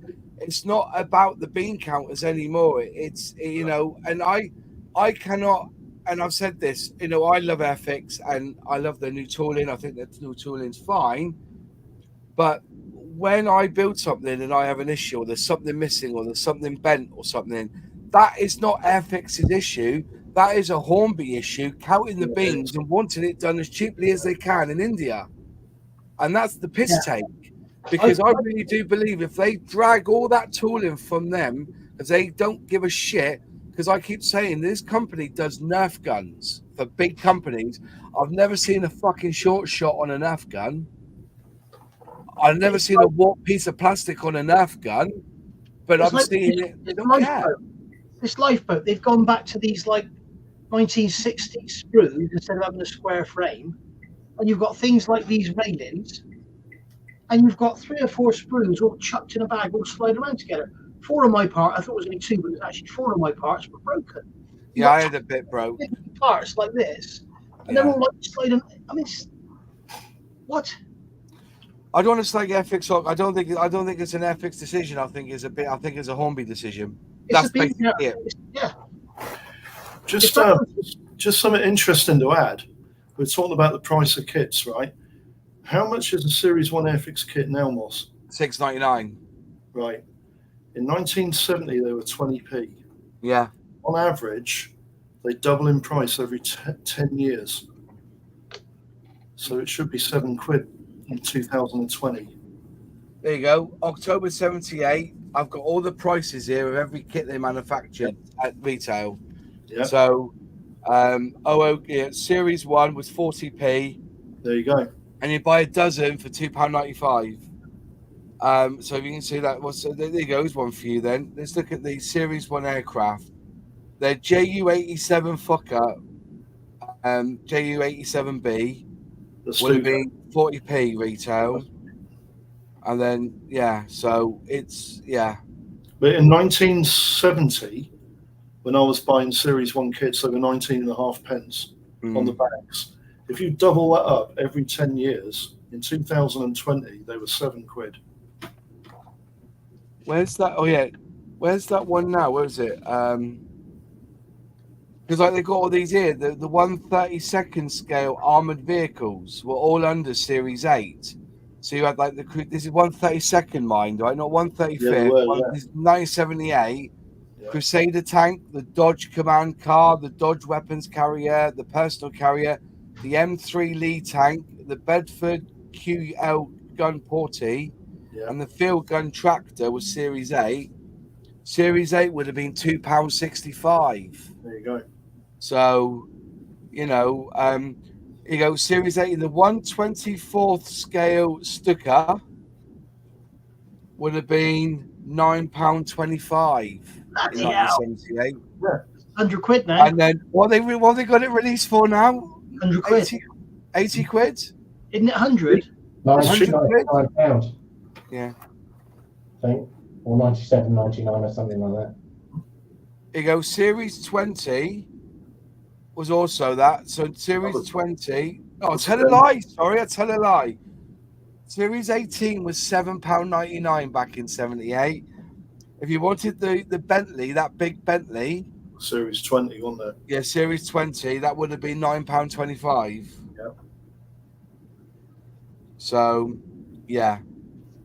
I'm so glad I got sent this by an old Airfix employee, old sales rep. He goes, I've got one of these. Yeah. So he sent it to me. He said he's put it on websites as well, the pricing. It's one of them. When they were interesting sometimes, because when you buy a second-hand kit and it's got the shop price tag on it, sometimes you can't believe it. Yeah. Anyway, folks, it's gone 10 o'clock. Thanks all for watching. Yeah. Thank you to the panel for joining us tonight. I thought it was an interesting chat, and episode 96 will be here next week. So we've got about 4 away then. We've got to do something special for the 100th. I thought we'll get Mr. Tamiya on. He's retired, isn't he? He is retired now. Yeah, he retired. Thanks all for watching. If you can like it and put a comment down below, it helps with the algorithm. And we'll see you next week. Take care now and goodbye. See you guys.